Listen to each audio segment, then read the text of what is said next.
서상기입니다. 제가 오래전에 서울제일교회에서 사역했던 건 아니고요. 제가 서울제일교회 개척 멤버입니다. 1978년도에 서울제일교회 당시 개척할 당시는 서울 효창교회였습니다. 교회를 개척할 때 제가 대학생이었었는데 우리 김병순 장로님이 저하고 대학은 다른 대학이었지만 입학 동기입니다. 그래서 친구였고 우리 김병순 장로님 그 군에 있을 때 휴가 나오면 저희 집에서 같이 자고 같이 밤새도록 같이 이야기하고 그랬던 추억이 있고, 또 제가 신대원의 신학대학원에 내려가서 2학년, 3학년 때 그 우리 김병순 그 장로님 모교회 대학부 전도사였었습니다. 그래서 주일날 그 집에 가서 저녁 먹고 자고 월요일날 학교에 갔던 한 2년 동안을 그렇게 사랑을 많이 받았던 그런 추억이 있습니다. 또 개척할 당시에 아까 지휘하셨던 황장현 장로님도 개척 멤버였습니다. 그리고 대학을 졸업하고 저는 이제 신대원을 내려가면서 그때 서울 효창동에서 이제 역삼동으로 이사를 했었는데 그때 같이 갔다가 저는 이제 81년도에 신대원에 입학하면서 이제 교회를 떠나게 되었습니다. 지난번에 한번 제가 설교를 제가 오늘이 세 번째인데요. 아마 기억을 다 못 하시더라고요. 그래서 김종순 장로님에게 내가 지난번에 왔을 때 무슨 설교를 했노? 라고 물어봤더니 모르겠대요. 저도 무슨 설교인지 모르겠어요. 그래서 이게 같은 설교를 했는지 안 했는지 잘 모르겠고, 또 오늘 설교 시간이 얼마나 되느냐고 이렇게 물었더니 무조건 되고 3시 50분까지는 끝내야 된다. 근데 우리 목사님은 하고 싶은 대로 하십시오 이렇게 말씀하셔서, 저는 원래 담임 목사님 말씀에 순종하는 스타일이어서 모르겠습니다. 얼마나 하게 될지. 지난번에 와서 예배를 드릴 때는 예배당이 아주 시골스러웠거든요. 그런데 완전히 스마트하게 이렇게 재건축이 돼서 아주 분위기가 좋습니다. 그리고 제 마음으로는 신앙도 아주 스마트해지셨기를 주님의 이름으로 축원합니다.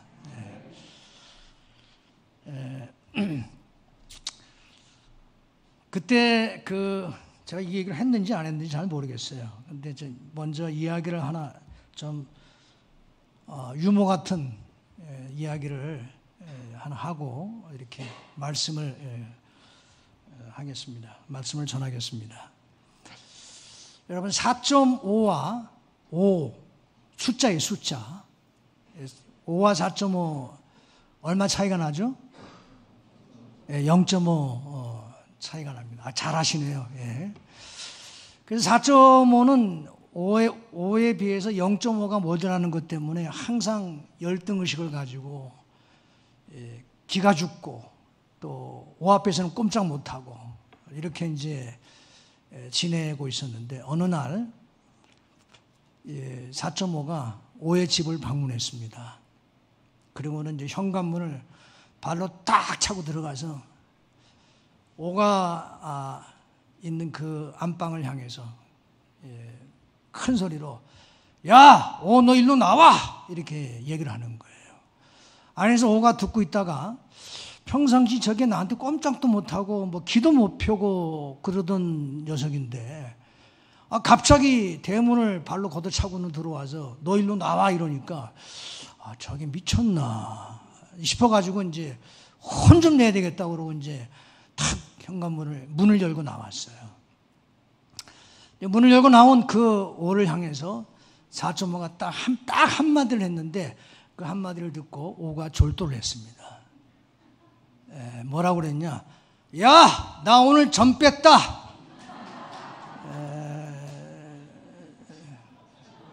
이해가 잘 안 되세요? 이쪽 동네는 별로 웃는 분이 별로 안 계세요. 4.5가 점을 빼면 몇이 되죠? 45가 되는 겁니다. 뭐 졸도 할만하죠. 5의 9배가 된 겁니다. 저는 신앙생활도 마찬가지라고 생각합니다. 누구나가 다 신앙생활을 잘하길 원하지만 어떤 사람들은 신앙생활을 세월이 많이 흘렀음에도 불구하고 교회를 다닌 세월이 굉장히 긴데도 그럼에도 불구하고 늘 제자리예요. 늘 4.5 수준이에요. 그게 왜 그러느냐? 너무 이렇게 단순화시켜서 말씀을 드려서 죄송합니다만 빼야 할 점을 빼지 못해서 그래요. 빼야 할 점을 빼지 못해서 뭐 여러 가지로 얘기할 수 있겠죠. 그것이 불순종의 점일 수도 있고 그것이 뭐 윤리적으로 부도덕하고 타락한 그런 삶을 중단하지 못한 채 계속 반복해서 똑같은 죄를 반복하게 되면 그 점에 묶여가지고 길을 못 펴는 거죠. 영적으로 길을 못 펴는 거죠. 그래서 오늘 우리에게 너무나 잘 알려져 있는 말씀. 오늘 본문은 뭐 불신자들도 다 아는 이야기잖아요. 다윗과 골리앗의 이야기. 이 말씀을 통해서 우리 안에 우리를 열등의식을 느끼게 만들고 무기력하게 만들고 길을 못 펴게 만드는 그런 요인이 무엇인지를 함께 살펴보려고 합니다. 모든 일에는 원인이 있어요. 물론 어떤 때에는 원인과 결과가 명확하게 이렇게 연결이 되지 않고 설명이 안 되는 경우도 있을 수 있습니다만은 대부분의 경우엔 어떤 사건에는 반드시 원인이 있습니다.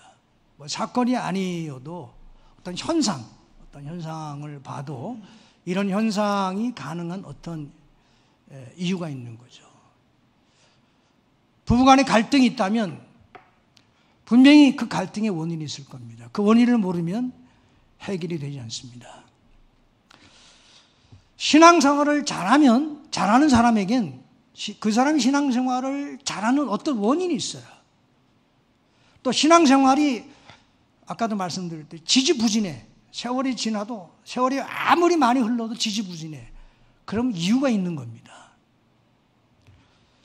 그래서 오늘 우리는 주신 말씀을 통해서 그 이유가 뭔지, 어떻게 하면 신앙생활을 잘할 수 있을까? 신앙생활을 잘하는 사람에게 있는 그 어떤 원인, 신앙생활을 잘하는 것이 가능하게 하는 그 원인이 무엇인지를 다윗에게서 찾아보려고 합니다. 먼저 이제 다윗과 골리앗의 이야기를 우리가 시작하면서 골리앗의 실체에 대해서 좀 이렇게 말씀을 함께 먼저 나누겠습니다.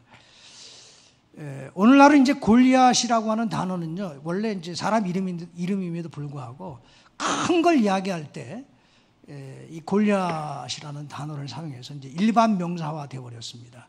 여러분 건축 현장에서 건축 자재, 무거운 건축 자재 같은 것을 들어 올리는, 그래서 이곳에서 저곳을 옮기는 큰 크레인을 뭐라고 그러죠? 골리앗 크레인이라고 합니다. 뭐 한국에는 잘 모르겠지만 제가 호주에서 지금 살고 있는데 그릇을 덮는 랩 있죠, 랩. 대형 랩이 있는데 이름이 골리앗이에요. 그 회사 제품이 여러 종류가 있거든요. 근데 가장 큰 그 랩 이름이 골리앗입니다. 그래서 골리앗은 이제 크다는 것을 이제 나타내는 그런 이제 일반 명사화 되었습니다. 오늘 성경에 보니까 골리앗의 키를 6규빗하고도 한 뼘이 더 된다라고 표현했는데, 호주에서 저희 교회는 이제 샤번역을 사용합니다. 여러분들은 대부분 한국 교회가 다 개역 개정판을 쓰죠. 샤번역을 쓰는데 거기에 보면 풋노트가 달려 있어요. 그래서 이 6규빗하고 한 뼘을 어떻게 그 밑에 해설해 놓았느냐 하면 약 3m다 이렇게 얘기하고 있습니다. 근데 그 지구상에 존재했던 인물들 중에서 아마 가장 컸던 사람이라고 얘기할 수 있습니다. 지금까지 기록으로 남아있는 사람들 중에 역사상 최장신은요, 미국 일리노이 출신 로버트 워들러라고 하는 사람인데 이 사람은 1918년에 태어나서 1940년에 죽었어요. 22살에 죽었어요. 근데 키가 2m 72cm예요. 그 사람보다 더 컸죠. 근데 대부분 이 거인증을 앓고 있는 사람들이 오래 살지 못합니다. 그리고 건강하진 않아요. 근데 골리앗은 오늘 본문의 골리앗을 보면 뭐 전혀 이상이 없었던 정상적인 그 건강 상태였던 인물이라는 것을 알 수가 있습니다. 이런 거인인 이 골리앗이 블레셋 군대를 이끌고 이스라엘로 쳐들어와서 싸움을 걸어왔습니다. 이스라엘 군대를 모욕하면서 고함을 지르고 도전했지만 이스라엘 군대 중 그 누구도 맞서지 못하고 두려워서 떨기만 했습니다. 사무엘상 17장 11절에 보면 다 같이 함께 읽겠습니다. 시작. 사울과 온 이스라엘은 그 블레셋 사람이 하는 말을 듣고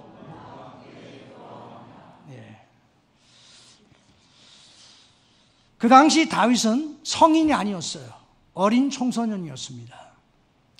다윗은 8형제의 막내였는데 위로 세 아들만, 위로 이렇게 첫째 아들, 둘째 아들, 세 아들만 군에 입대를 했고 나머지는 전부 입대하지 않았습니다. 무엇을 의미하느냐? 네 번째부터는 만 20세 이하라는 얘기예요. 그래서 이게 막 연년생으로 태어났다고 이렇게 가정을 해도 다윗은 기껏해야 15살 내지 16살입니다. 그래서 다윗은 아버지 이새의 심부름으로 전쟁터를 오가면서 형들에게 음식을 날라다 주었습니다.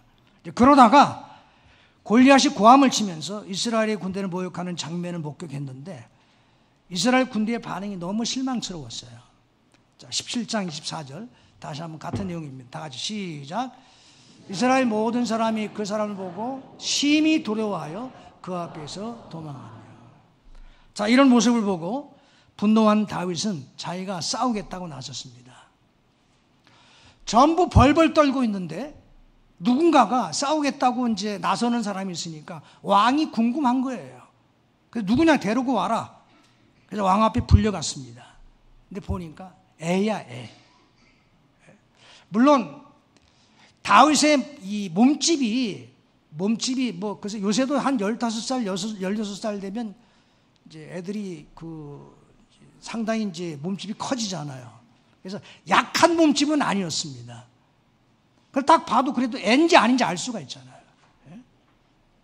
그런데 다윗은 왕에게 이렇게 말했습니다. 17장 32절 누구든지 다윗이 사울에게 말하되 그로 말미암아 사람이 낙담하지 말 것이라 주의 종이 가서 저 블레셋 사람과 싸우리이다 하니 자기가 싸우겠다가 나선 거예요. 그래서 사울이 말렸어요. 33절 사울이 다윗에게 이르되 네가 가서 저 블레셋 사람과 싸울 수 없으리니 너는 소년이요 그는 어려서부터 용사임이니라. 제가 읽고 있는 세번역으로 이렇게 번역된 것을 읽으면 그만두어라.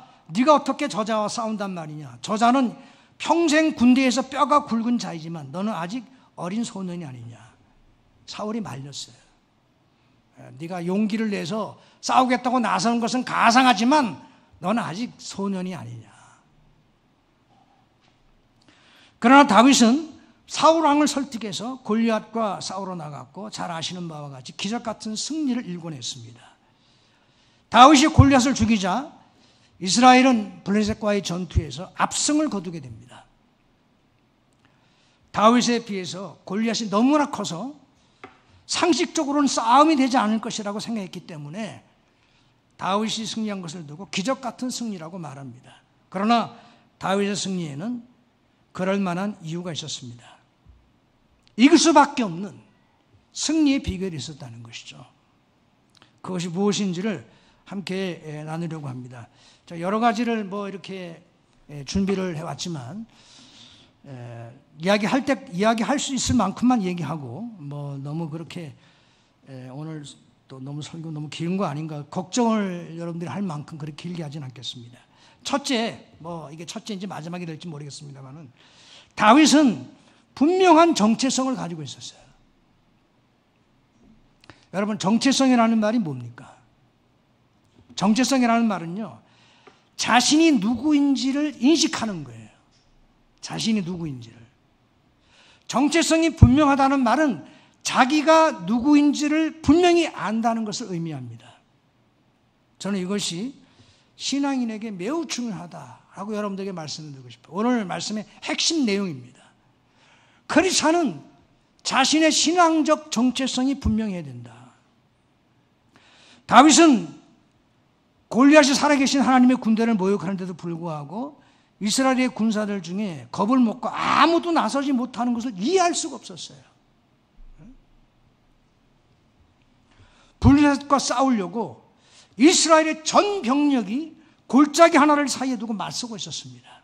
거기에는 왕 사울을 위시해서 기라성 같은 장군들 수많은 병사들이 집결해 있었지만 이들은 골리앗이 모욕하는 말을 들으면서도 두려워서 한마디 반응도 못하고 있었어요. 도대체 이들과 다윗이 뭐가 다른가? 이들 이스라엘 왕을 위시해서 이스라엘 병사들에게는 신앙적 정체성이 없거나 아주 힘이 있다는 얘기입니다. 그리고 그것을 이렇게 말할 수 있습니다. 이스라엘에게 믿음이 없었다. 왜냐하면 신앙적 정체성이 믿음을 만들어내기 때문인데 믿음이 없어요. 그러면서 믿음이 없었다.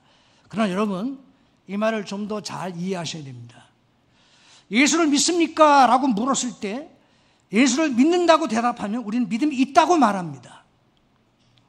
오늘 제가 말씀드린 이스라엘에게 믿음이 없었다는 말은 그런 믿음이 아니에요.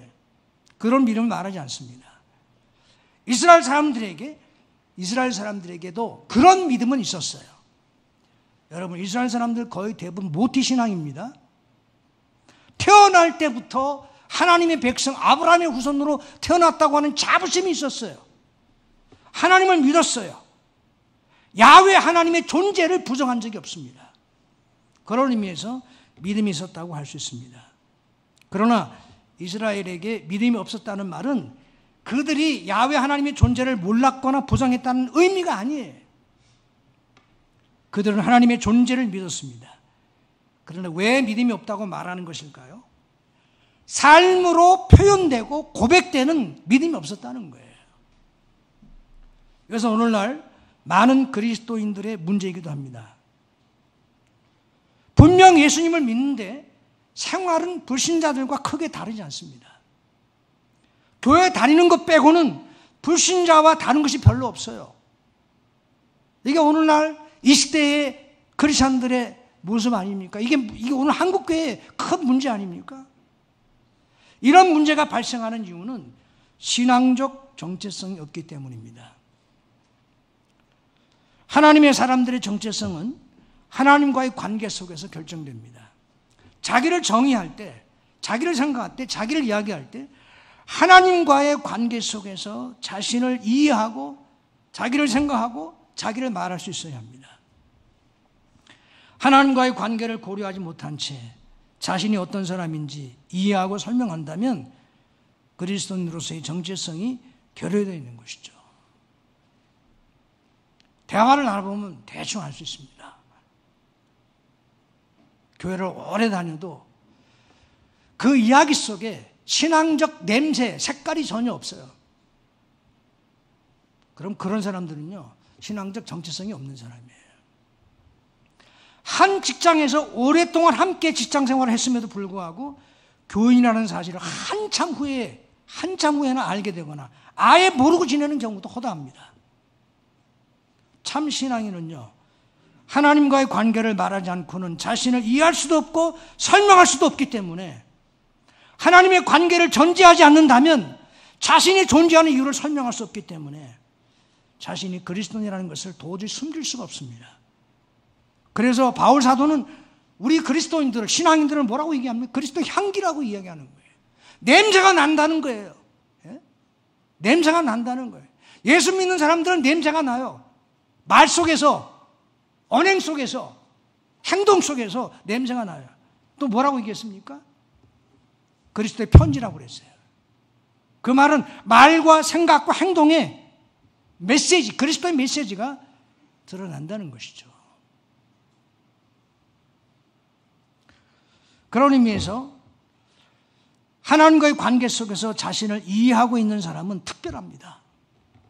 자신의 한계 때문에 낙심하지 않습니다.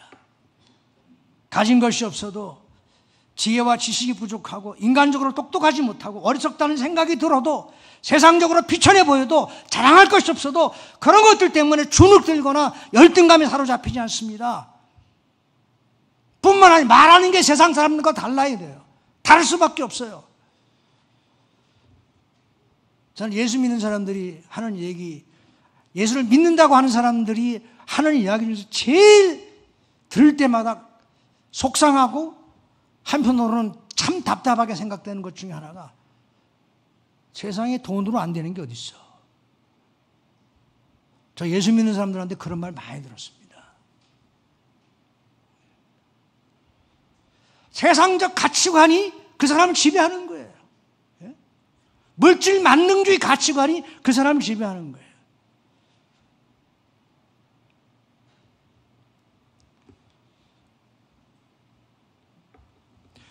우리가 앞에서도 말씀을 드린 것처럼 골리앗 같은 세상과 우리 자신을 비교해 볼 때 비천해 보여요. 주눅들 수밖에 없는 그런 연약함을 깨닫게 돼요. 연약함이 눈에 보여요. 그럼에도 불구하고 주눅들거나 열등감에 사로잡히지 않는 이유는 우리와 함께 하시는 하나님이 전능하신 분이시기 때문에 그렇습니다. 그 전능하신 하나님께서 함께 하신다면 우리를 돕는 분이시라면 무엇이 두렵겠어요? 바울 사도는 고린도 교회 편지를 쓰면서 이렇게 말했습니다. 고린도전서 1장 26절부터 28절. 자, 한번 올려주세요. 다 같이 읽겠습니다. 시작. 형제들아, 너희를 부르심을 보라. 육체를 따라 지혜로운 자가 많지 아니하며 능한 자가 많지 아니하며 문별 좋은 자가 많지 아니하도다. 그러나 하나님께서 세상에 미련한 것들을 택하사 지혜 있는 자들을 부끄럽게 하려 하시고 세상에 약한 것들을 택하사 강한 것들을 부끄럽게 하려 하시며 하나님께서 세상에 천한 것들과 멸시받는 것들과 없는 것들을 택하사 있는 것들을 폐하려 하시나니. 처음에 예수 믿었던 사람들, 여기 이제 고린도의 교인들이죠. 고린도 교회 교인들이 처음 예수 믿었던 고린도 교인들이 어떤 사람들이었습니까? 지혜 있는 사람이 많지 않다고 그랬어요. 다시 말하면 지혜 있는 사람이 아니에요. 좀 더 이렇게 일반화시켜서 이야기하자면 배운 사람들이 아니에요. 권력 있는 사람이 많지 않고 힘 있는 사람이 별로 없었어요. 가문이 훌륭한 사람이 많지 않다고 그랬어요. 그냥 평범하거나 아니면 평범한 것보다도 더 못한 사람들이란 그런 이야기입니다. 그런 사람들을 하나님이 부르셨습니다. 그래서 하나님의 백성이 되었습니다. 근데 그 결과가 그렇게 지혜롭지 못하고 권력이 있지도 않고 가문이 훌륭하지도 않은 그런 사람들 하나님께서 택하셔서 지혜 있는 자들을 부끄럽게 하시고 강한 것들을 부끄럽게 하시고 그리고 비천한 것들과 멸시받는 것들을 택하셔서 잘났다고 하는 것들을 없애시려고 아무것도 아닌 것들을 택하셨습니다 라고 바울이 이야기를 했습니다. 그리고 이렇게 결론을 내립니다. 고린도전서 1장 25절. 자, 다 같이 시작. 하나님의 어리석음이 사람보다 지혜롭고 하나님의 약하심이 사람보다 강하니라. 자, 하나님의 어리석음이 도대체 뭐예요? 여러분, 이게 좀 이상하죠? 아니, 하나님에게도 어리석은 게 있나? 그 다음에 하나님의 약하심이 사람보다 강하니라. 하나님이 약하세요? 하나님이 어떤 약한 부분이 있어요? 그럼 저게 도대체 무슨 의미일까요? 자, 다윗의 경우를 예를 들어서 이렇게 말씀을 드리자면 다윗은 거인이 아니었습니다. 오히려 그는 아직도 더 신체적으로 성장해야 할 청소년이었습니다. 물론 앞에서도 말씀을 드렸듯이 다윗이 신체적으로 약했다고 볼 수는 없어요. 그러나 분명한 것은 골리앗과 비교하면 신체적인 조건에서 비교가 되지 않습니다. 골리앗에 비하면 그는 약함이었습니다. 그러나 그가 확신하는 것이 이것입니다. 바울의 표현을 빌리자면 하나님의 약함이 사람의 강함보다 더 강하다. 다윗은 골리앗보다 약했지만 하나님이 함께 하시는 약함이었습니다. 하나님이 함께 하시면 아무리 약해도 문제가 되지 않습니다. 왜냐하면 그 어떤 인간의 강함도 하나님의 약함, 하나님이 함께 하시는 약함을 이기지 못하기 때문입니다. 이것을 인식하고 있었다는 점에서 다윗은 그 시대의 사람들과 분명히 달랐어요. 다윗이 골리앗과 맞서면서 했던 말을 들어보십시다.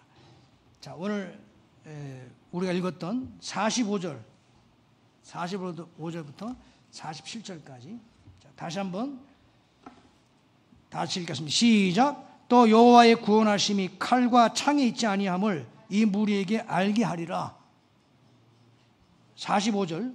죄송합니다. 40절. 시작. 다윗이 블레셋 사람에게 이르되 너는 칼과 창과 단창으로 내게 나아오거니와 나는 만군의 여호와의 이름 곧 네가 모욕하는 이스라엘 군대의 하나님의 이름으로 네게 나아가노라. 오늘 여호와께서 너를 내 손에 넘기시리니 내가 너를 쳐서 내 목을 베고 블레셋 군대의 시체를 오늘 공중에 세워 땅의 들짐승에 주어 온 땅으로 이스라엘에 하나님이 계신 줄 알게 하겠고 또 여호와의 구원하심이 칼과 창에 있지 아니함을 이 무리에게 알게 하리라. 전쟁은 여호와께 속한 것인즉 그가 너희를 우리 손에 넘기시리라. 다윗은 전쟁에서 이기고 지는 것이 단순히 사람이 지닌 무력으로 결정되는 것이 아니라 하나님 손에 달려있음을 선포했습니다. 하나님의 절대 주권에 대한 위대한 신앙 고백입니다.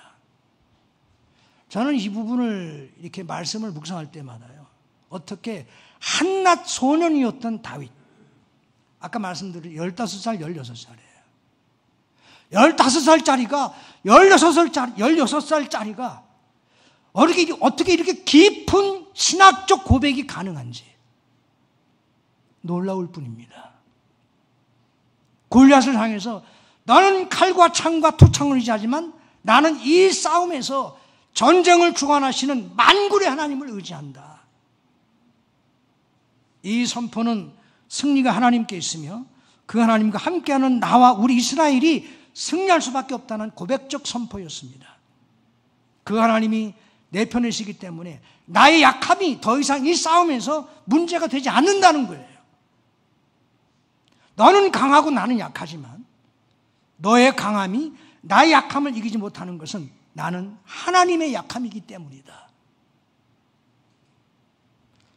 그래서 정체성이 분명한 믿음의 사람들은요, 눈에 보이는 환경에 휘둘리지 않습니다. 눈에 보이지 않지만 태산 같은 위대함과 든든함으로 당신의 백성들을 지키시고 보호하시는 하나님의 실존을 경험하기 때문입니다. 세상은 골리앗처럼 거대합니다. 세상은 그가 가지고 있는 힘으로 우리를 위협하고 공격합니다. 경제적인 문제로, 자녀의 문제로 공격하고 하나님의 백성들을 왕따시킵니다. 여러분, 우리 한국의 이 고사 문화가 얼마나 심각한지 잘 모르죠. 큰 공사를 하게 되면 건축 현장에서 건축주와 그 다음에 공사를 맡은 공사 주체들이 모여가지고 대지대가를 갖다 놓고 고사를 지냅니다. 이 고사 문화가 얼마나 뿌리 깊은지 여러분 그 뉴스를 전에 보셨는지 모르겠는데, 미국에서 우리가 처음으로 인공위성을 띄울 때 인공위성을 띄우기 전에 대지대가를 갖다 놓고 고사를 지냈어요. 드라마를 촬영할 때, 영화를 촬영할 때 영화 감독, 스태프들, 배우들 다 같이 모여가지고 대지대가리 갖다 놓고 고사를 지냅니다. 그런 자리에 크리스천이기 때문에 거기에 절할 수 없다면 그 사람 왕따를 당할 겁니다.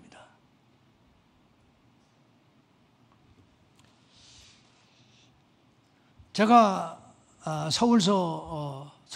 서울의 교회에서 한 9년 동안 이렇게 목회를 했었는데, 여든사님이 저하고 같이 사역하신 여든사님 평생 싱글로 사셨어요. 저보다 14살이 많으신 분이신데, 이분이 이제 은퇴를 앞두고 아파트를 청약 신청했는데, 이런 분은 영순이라고 그래요. 그래서 바로 이제 당첨이 돼가지고 이제 중도금을 붓게 됐는데 중도금을 붓다가 힘에 겨워가지고 결국은 이제 도저히 더 이상 부을 수가 없어서 이제 팔려고 내놨어요. 팔려고 내놨는데 사겠다고 하는 사람이 나타나서 이렇게 거래가 이제 성립이 된 겁니다. 물론 이제 복덕방이 내놓은 거예요. 근데 복덕방에서 뭐라고 얘기하느냐면 그 요구하는 금액을 다 드릴 테니까 대신 계약서를 쓸 때 그 액수보다 훨씬 낮은 액수로 계약서를 쓰자는 겁니다. 그래서 이제 왜 그러냐라고 물어봤더니 그렇게 해야 세금을 적게 냅니다. 그래서 알겠다고 이제 대답을 해놓고 이게 고민이 되는 거야. 두 가지 측면에서 이제 이게 저기 양심에 걸리는 거. 하나는 거짓말하는 거잖아요. 두 번째는 탈세하는 거잖아요. 그래서 고민하다가 이 전도사님이 복덕방에 전화를 해서 나 못 팔겠습니다. 안 팔겠다고 이제 그렇게 얘기를 해버린 겁니다. 그때 사겠다는 사람이 전화를 한 거예요. 이 전도사님에게. 왜 그 안 팔려고 하시느냐. 그래서 이 전도사님이 솔직하게 말씀을 이야기를 했대요. 저는 교회 전도사인데 도저히 그 거짓말하면서 팔고 싶지 않고 또 탈세하면서 팔고 싶지 않습니다. 그랬더니 이제 그 전화하신 분이 전도사님 저는 어느 교회 집사입니다. 집사인데 요즘 다 그렇게 합니다. 요즘 다 이렇게 부동산 사고 팔 때 다 그렇게 합니다. 이건 이제 다운 계약서라고 그러더라고요. 다 그렇게 한대요. 이 전도사님이 이제 다 그렇게 하는지 모르지만 저는 제 신앙 양심상 더 그렇게 못하겠습니다. 결국 끝까지 안 팔았어요. 여러분 정체성이 분명한 크리스천으로 살아가는 게 여러분 이 세상에서 정체성이 분명한 크리스천으로 살아가는 게 쉽지가 않습니다. 절대로 쉽지가 않습니다. 제가 또 서울에서 목회했던 그 교회에 아주 그 젊은 그 집사 부부가 있었어요. 근데 IMF 터지고 나서 그 이후에 참 힘겹게 막 이 일 저 일 하다가 나중에 이제 우편 대행업을 했는데 요즘은 뭐 아마 그 업이 더 이상 이제 별로 이제 일하기가 쉽지가 않을 거예요. 이제 옛날에는 뭐 대학에서 이제 학부모들한테 이제 이 무슨 공문 같은 거 보낼 때 다 편지로 보냈잖아요. 근데 그 몇천 명이나 되는 그 편지를 어떻게 자기네가 할 수 없으니까 대행업에 맡기는 거예요.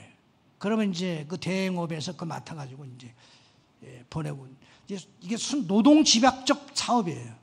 그러니까 사실 돈도 많지 않으면서 일만 많이 시간 많이 이제 드는 이제 그런 이제 사업인데 한 번은 어떤 사무실에서 이렇게 이제 우편 대행을 위촉하는 이제 맡기는 이제 그런 요구가 이제 와서 이제 사무실로 오라고 이제 통지를 받은 거예요. 갔어요. 갔더니 이상하게 그 사무실로 가는데 복도에 무슨 큰 사진 하나 붙어 있는 어제 많이 본 듯한 얼굴이더래요. 저 사람이 누굴까 그러고 들어갔어요. 그래서 이제 막 이렇게 거리 조건이 참 좋았습니다. 굉장히 큰 묵직한 뭐 얼마 수입이 많지 않은 상황에서 거의 뭐 한 100에 가까운 뭐 그런 이제 수입을 얻을 수 있는 이제 그런 거래였었는데 나올 때쯤 이렇게 딱 보니까 그 사람이 누군지 이제 생각이 난 거예요. 문선명이었어요. 통일교 사무실에 이렇게 거래를 이제 위촉받고 들어간 거예요. 일단 처음에는 하겠다고 나왔는데 자꾸 양심에 이제 걸리는 거야. 결국 이제 다시 전화를 해가지고 저 그 일 못 하겠습니다. 그랬더니 딱 눈치채고 혹시 교회를 다니시냐고 물어보더래요. 그래서 그렇습니다. 두 말 않고 끝났어요. 한순간에 엄청난 수입원이 날아간 거죠.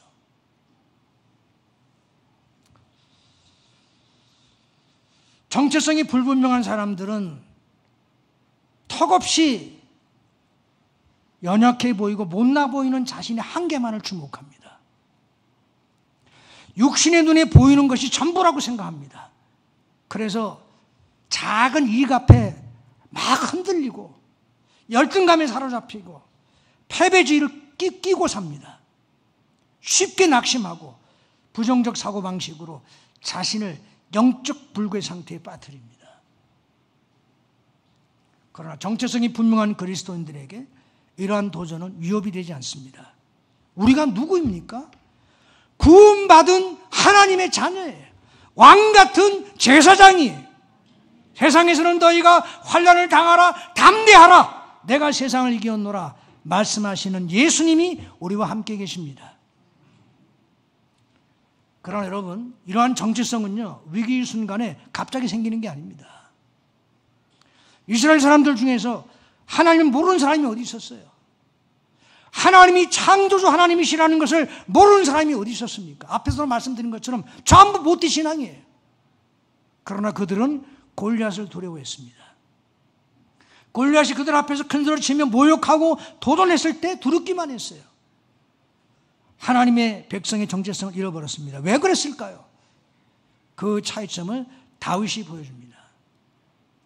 다윗은 평상시 그의 삶의 현장에서 하나님의 백성의 정체성이 생활화되어 있던 사람이에요.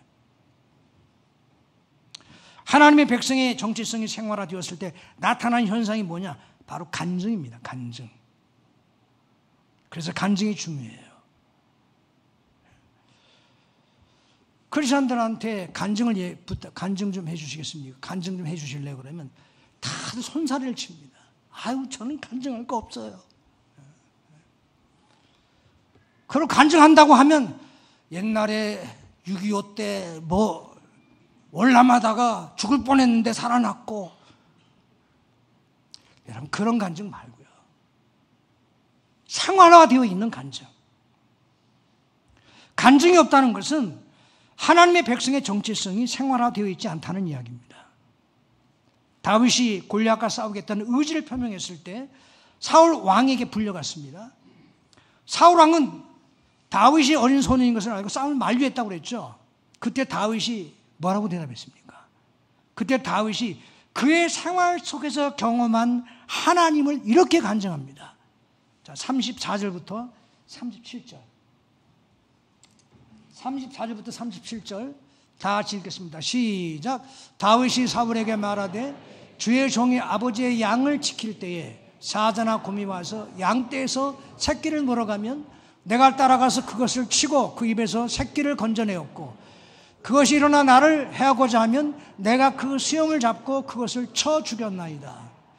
주의 종이 사자와 곰도 쳤은즉 살아계시는 하나님의 군대를 모욕한 이 할례받지 않은 블레셋 사람이니까 그가 그 짐승의 하나와 같이 되리이다.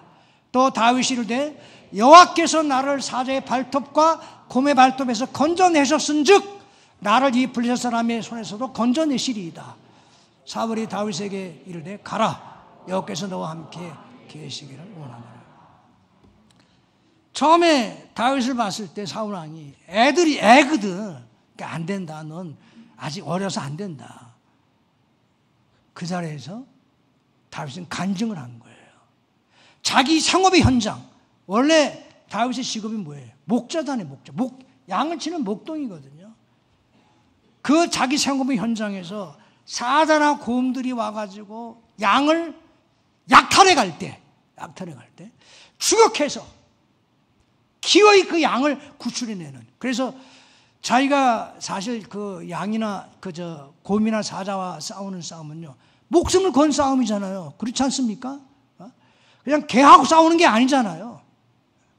사자하고 싸우려면 목숨을 걸어야 돼. 곰하고 싸우려면 목숨을 걸어야 돼. 자기가 죽을 수도 있어.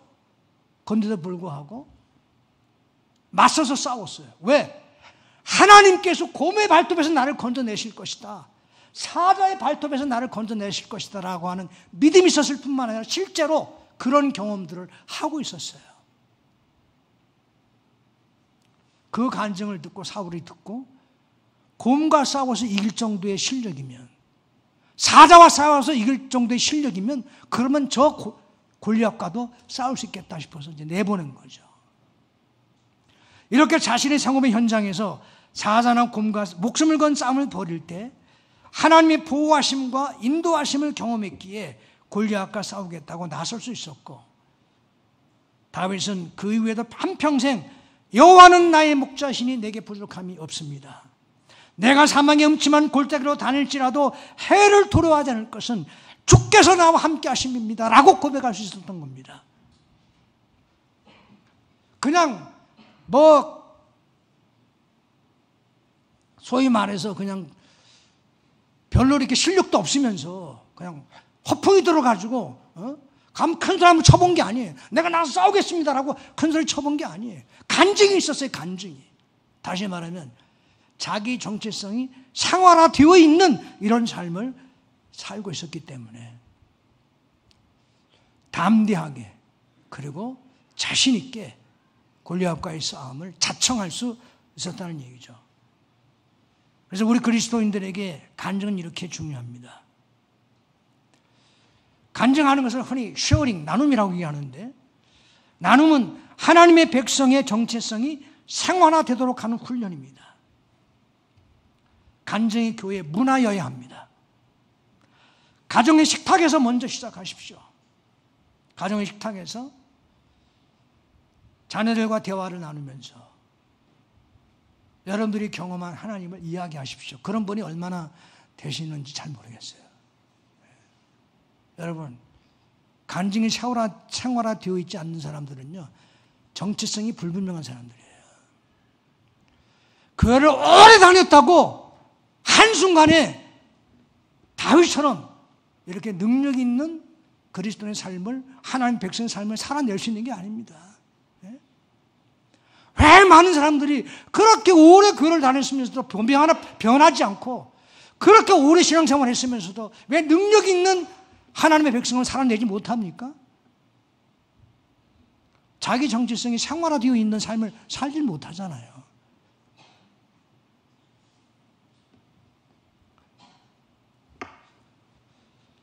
절친에게 신앙적 카밍아웃을 하시기 바랍니다. 내가 교회를 다니는지 안 다니는지 내 주변 사람은 잘 몰라. 비정상이에요. 아주 잘못된 겁니다. 잘못 살고 있는 겁니다. 교회 안에서도 간증을 문화로 만드셔야 돼요. 임명할 때 이건 저희 교회에서 하는 거를 제가 이 말씀을 드리면, 우리는 세례할 때마다 세례 받는 사람 반드시 간증을 시킵니다. 여러 가지 직분자로 임명을 할 때, 특별히 저희 교회는 이제 가정교회를 하는 교회인데, 여러분 교회로 치자면 구역장이죠. 우리는 이제 목자라고 얘기합니다만은, 목자 목녀를 임명받을 때 반드시 간증을 시킵니다. 성공 끝나고 수료하게 되면 반드시 수료 간증을 시킵니다.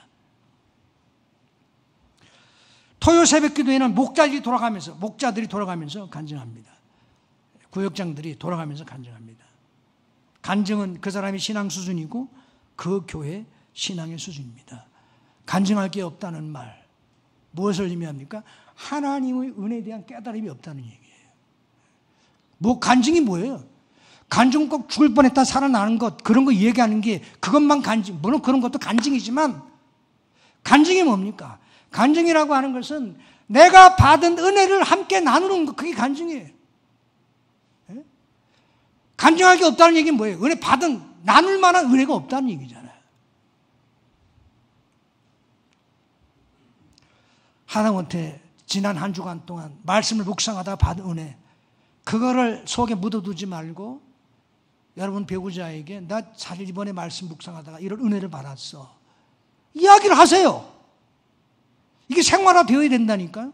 아니면 요새 애들하고 같이 밥 먹는 그런 부모가 얼마나 되는지 잘 모르겠지만, 애들하고 같이 밥 먹으면서 아빠가 혹은 엄마가 이번 주에 말씀 묵상하다가 이런 은혜를 받았다. 아니면 평상시 기도하시다가 기도응답 받은 거 있잖아요. 기도응답 받은 거 입 다물고 가만히 묻어두지 마시고 간증을 애들한테 간증하시고 구역에서 간증하시고, 특별히 그 은혜가 여러분들 마음속에 깊게 느껴진다면 오후 예배 때 목사님 저 간증하고 싶습니다. 간증을 이렇게 자청할 수도 있고요. 간증이 있는 교회가 살아있는 교회예요. 간증이 있는 교회가 역동적으로 영혼의 역사도 일어나고 하나님 말씀하실 때 아멘하고 순종할 수 있는 그런 자리에 나아갈 수가 있어요.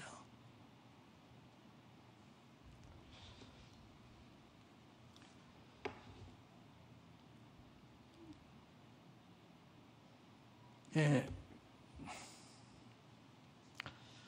제가 하나만 더, 제가 또 이제 또 한 번 오겠어요. 이제 오늘이 전 마지막이라고 생각하기 때문에 딱 하나만 더 이렇게 말씀을 드리고 마치겠습니다. 다윗이 이렇게 싸움에서 이길 수 있었던 이유는요, 수단과 목적을 분명히 구별할 줄 아는 이런 지혜를 가지고 있었다는 얘기예요. 소년 다윗이 골리앗과 맞서 싸우겠다고 나서게 됐을 때 사울 왕은 그를 너무 기특하게 여겼어요. 그걸 불러서 자신의 투구를 씌워주고 갑옷을 입혀주고 칼을 들려주었습니다. 이건 사울 왕의 군복이에요. 이스라엘에서 성능이 제일 좋은 겁니다. 제일 멋있는 겁니다. 왕이 쓰던 왕의 투구, 왕의 갑옷, 왕의 칼이 최고였습니다. 그러나 다윗은 그것들이 자신에게 익숙하지 않음을 깨달았어요. 익숙하지 않으면 그게 아무리 멋있어 보여도 성능이 좋은 것일지라도 무기가 될 수 없어요. 무기는 전쟁터에서 자신의 생명을 보호하는 수단이요, 승리를 위해서 꼭 필요한 수단입니다. 무기가 익숙하지 않으면 더 이상 무기가 아니에요. 다윗은 목적과 수단을 구별할 줄 아는 사람이었습니다. 다윗의 목적은 골리앗과 싸워 이기는 거예요. 왕의 투구, 왕의 갑옷, 왕의 칼은 이 목적을 달성하기 위한 수단에 지나지 않습니다.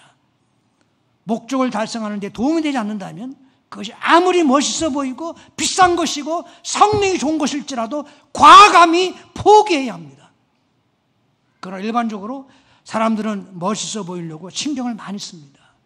명품에 열광하는 이유가 멋있어 보이려고 하는 거 아니에요?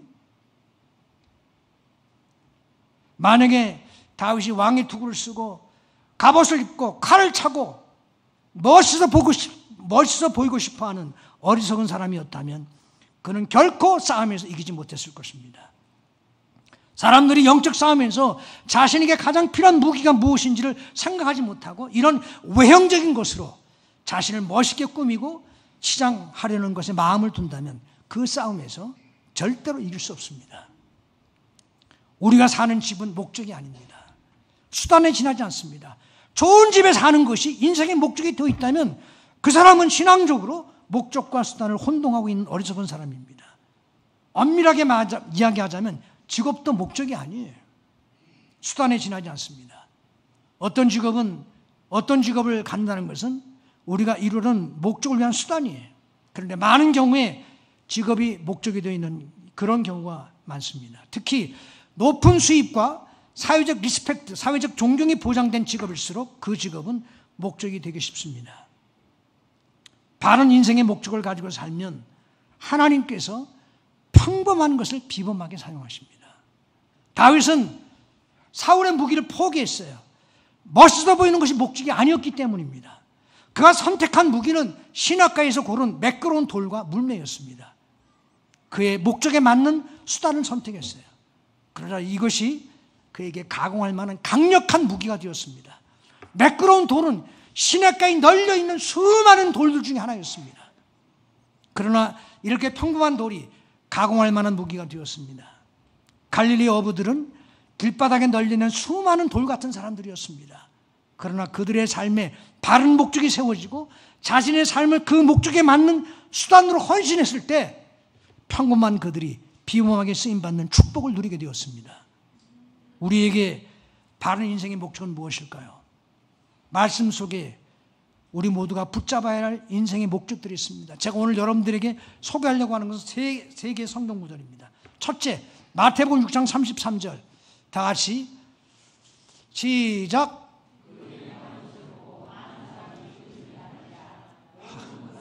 No, 아니에요. 저거 아닌데요. 마태복음 6장 33절. 너희는 먼저 하나님의 나라와 하나님의 의를 구하라. 그리하면 이 모든 것을 너희에게 더하시리라. 여러분들의 목적이 뭐예요? 하나님의 나라와 하나님의 의를 구하는 겁니다. 두 번째, 고린도전서 10장 31절. 시작. 그런즉 너희가 먹든지 마시든지 무엇을 하든지 다 하나님의 영광을 위하여 하라. 먹든지 마시든지 무엇을 하라고요? 하나님의 영광을 구하라.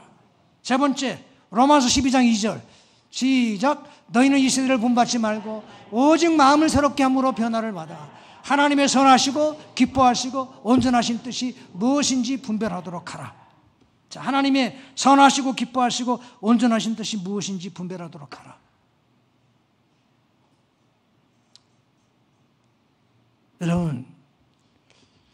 여러분들이 하나님의 뜻을 분별하면서, 물론 목사인 저도 연약해서 어떤 때에는 하나님의 뜻 분별하지 못하고 내가 하고 싶은 대로, 내가 원하는 대로, 내 생각대로, 내 감정대로 그렇게 선택하며 사는 때가 있어요.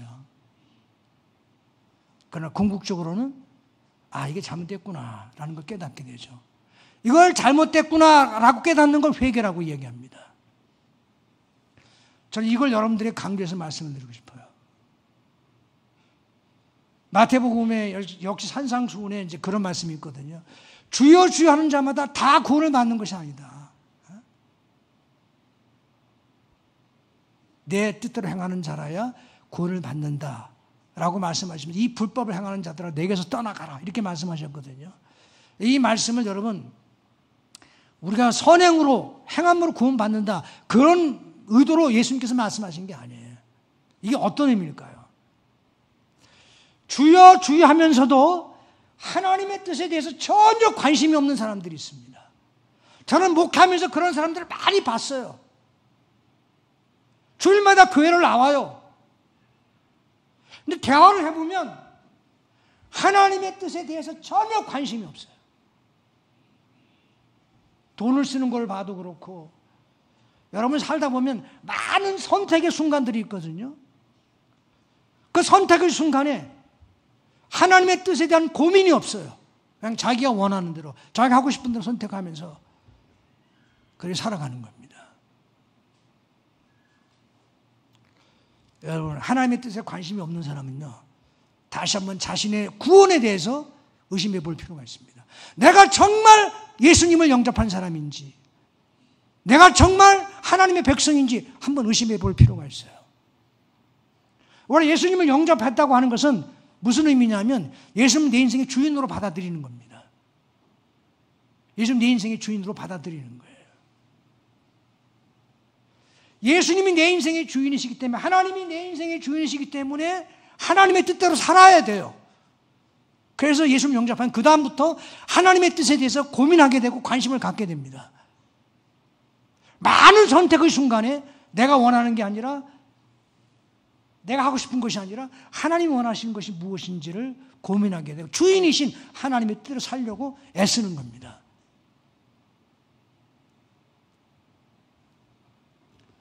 수단과 목적을 잘 분별하면서 살려면 하나님의 뜻을 찾으세요. 하나님의 뜻에 나를 쳐서 복종시키세요. 내 감정을 따르지 말고 내가 하고 싶은 대로 사는 게 아니라 하나님이 원하시는 삶을 사세요. 하나님이 원하시는 삶을 선택하세요. 그럴 때 여러분을 통해서 하나님의 영광이 나타날 것입니다. 마지막으로 실화, 실제로 있었던 얘기 하나 하고 말씀 마치겠습니다. 미국에 이민을 간 우리 그 한국 여성이 있었습니다. 근데 미국 사람하고 결혼했어요. 아들을 하나 낳았습니다. 이 아들이 대학을 졸업하고, 그리고 이게 다시 뜻이 있어서 법대 입학을 하고, 그리고는 휴학을 하고는 중국에 1980년대 초반 이야기입니다. 중국의 원어민 교사로, 중국의 그 학교의 원어민 교사로 이제 중국을 가게 됐습니다. 몇 년 동안 중국에 있었는데, 이 부모가 이제 그 아들이 있는 곳에 이제 자기 아들이 보고 싶기도 하고, 또 그다음에 중국 아들이 있는 김에 중국도 한번 여행해 보자 이래 가지고 이제 두 부부가 아들이 있는 중국으로 이제 여행을 갔습니다. 여행을 가서는 아들이 어느 그 초등학교에서 아이들한테 영어를 가르치는 이제 원어민 교사였었는데 아들이 그곳에서 생활을 할 수 있도록 도와주고 이제 여러 가지 이제 그 옆에서 이제 서포트한 이런 중국 사람들에게 감사하는 마음으로 중국 식당에 이제 이렇게 다 초대를 해서 식사 대접을 했어요. 여러 사람이 이제 식사를 같이 했는데 이 부모하고 같은 테이블에 앉아 있는 좀 나이가 드신 분인데 영어를 너무 유창하게 잘하는 거야. 그래서 물었어요. 당신은 어떻게 영어를 그렇게 잘하냐? 이 사람이 어떤 사람이냐면 학교 청소부예요. 영어를 너무 잘하는 거야. 어떻게 영어를, 미국에 유학 갔다 왔다는 거예요. 그래서 이야기하는데 유학도 보통 유학이 아니라 하버드 대학에서 핵물리학으로 박사학위를 받았다는 거예요. 근데 학교 청소부를 하고 있어요. 그 이해가 안 되잖아요. 그 얘기를 들어보니까 미국에서 이제 그 하버드 대학에서 핵물리학 박사학위를 받고 이제 고국으로 돌아왔어요. 중국으로 돌아왔는데 1980년대는요, 중국이 핵 개발에 열을 올리던 시절입니다. 열을 올리던 시절이에요. 그러니 이 사람이 얼마나 우대를 받았겠어요. 국책 사업에 핵심적인 역할을 할 수 있었고, 이 사람은 자기가 원하면 얼마든지 출세할 수 있고, 뭐 부귀영화를 누릴 수 있는 그런 자격 요건을 다 갖춘 사람이에요.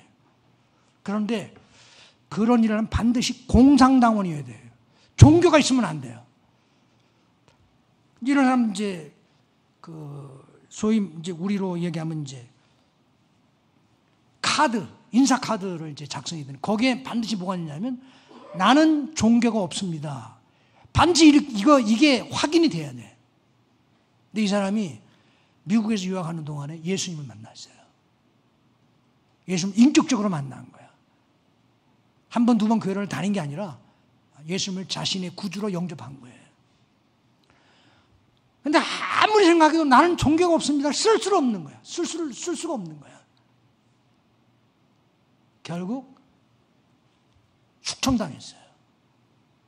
그래서 시골에 이 초등학교에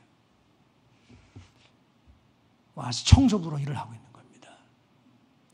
저는 그 얘기를 들으면서 그 실화 이야기를 들으면서요, 다시 한번 믿음이란 무엇인지, 신앙생활이 무엇인지를 많이 생각하게 됐습니다. 하나님이 그 이후에 이 사람을 어떻게 쓰셨는지, 이 사람의 비하인드 스토리는 나는 몰라요. 그러나 전 여러분들이 분명히 말씀을 드리고 싶습니다. 우리가 오늘날 예수 믿고 성공하고 출세하는 것에만 박수를 치고 막 환호를 올리는데, 은혜 받고 실패한 사람들, 세상도 실패한 사람들, 은혜 받고 실패할 수 있는 그런 믿음을 가지고 있을 때 하나님이 이런 사람들을 더욱 기뻐하시고, 그리고 아까도 말씀드린 그걸로 끝나지는 않았을 거예요. 분명히 이 사람에게 분명히 비하인드 스토리가 있을 겁니다. 우리 하나님은 공평하신 하나님이시고 의로우신 하나님이세요. 주를 위해서 다 버렸는데, 다 포기했는데 너 그걸로 끝, 그렇게 하시는 분 아니세요.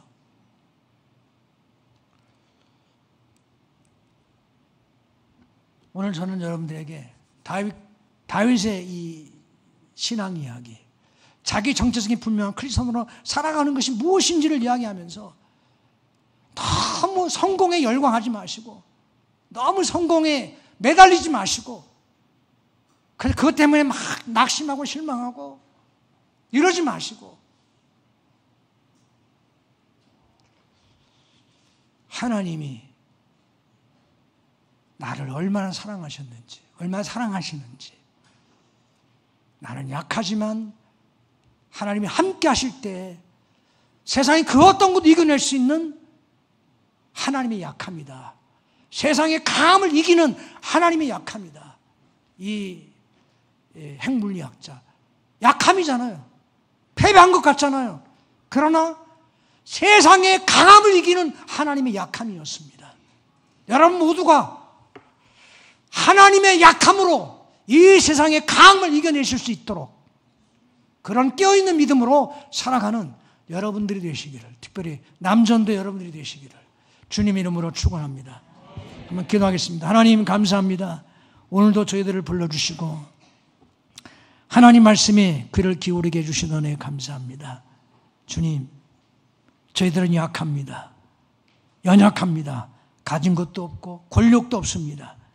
그러나 하나님이 함께 하시는 약함이라는 것을 항상 기억하면서 살아가도록 은혜를 베풀어 주시옵소서. 세상의 그 어떠한 강함도 이겨낼 수 있는 하나님의 약함이라는 것을 깨닫게 하사 다윗이 골리앗에 대하여 과감하게 맞섰던 것처럼 이 세상의 불의에 대하여 혹은 하나님을 대적하는 모든 것들에 대하여 모든 불신앙에 대하여 대적할 수 있는 담대함과 믿음을 주셔서 승리하는 그리스도인으로 이 땅을 살게 하시고 정체성이 분명한 그리스도인으로 목적과 수단을 혼동하지 않는 그런 그리스도인으로 이 땅을 살아가는 주의 백성들이 다 되게 해 주시옵소서. 존귀하신 예수님의 이름으로 기도했습니다. 아멘.